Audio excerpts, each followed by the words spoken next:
Red Steagle Cowboy Gathering. It's a big event here in Fort Worth, and if you haven't been, I highly recommend it. They have a ranch rodeo there.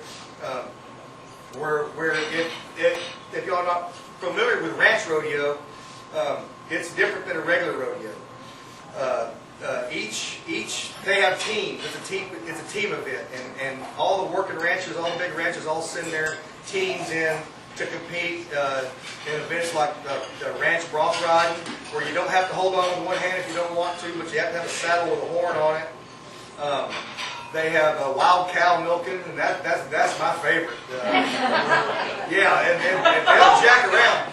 They go out and they find these mama cows that are 2 years old, and they have calves. And right before the rodeo, they put the calves over in this pen and the mamas over in this pen. So they're mad. They are mad. Oh, I'm telling you, it's right up there with any bull riding I've ever seen.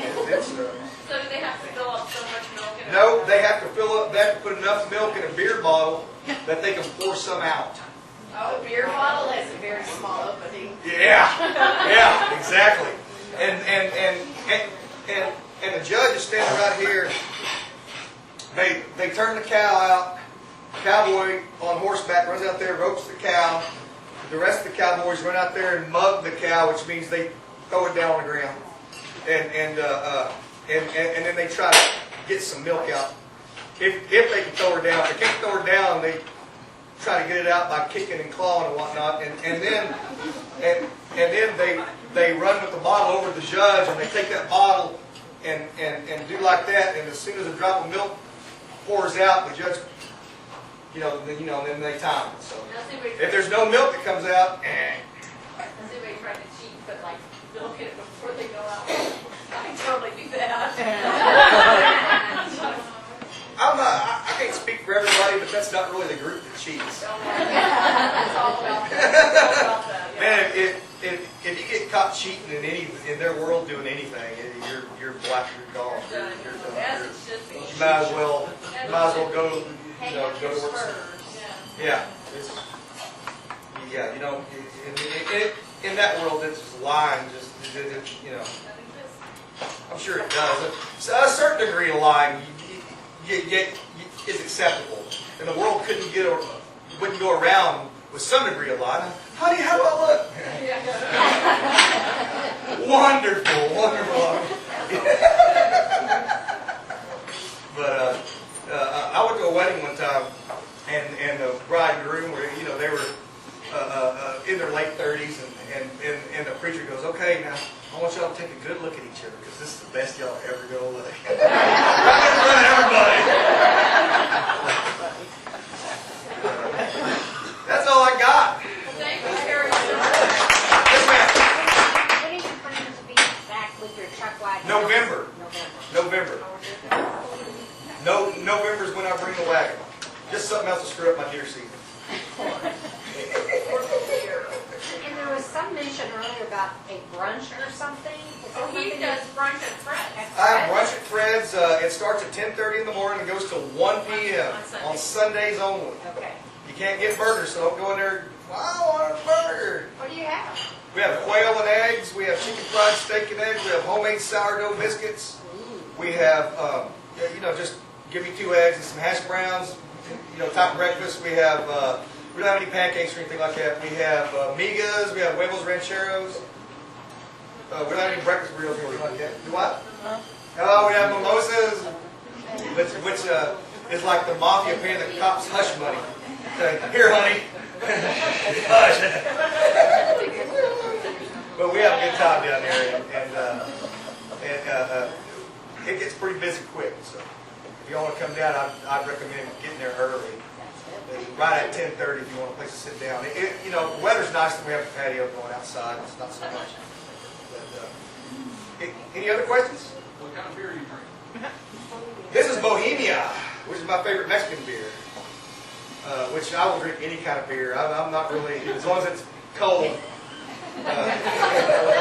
When he was here with his truck wagon the last time, it was so funny because he had his posse with him, and he was saying, "Gentlemen, let me bring you some beer." They were some picky beer drinkers. Bulldog Oh my God! is the picky. Oh, drink that. I only drink Budweiser. Okay, well we don't have any. And you look over and he's drinking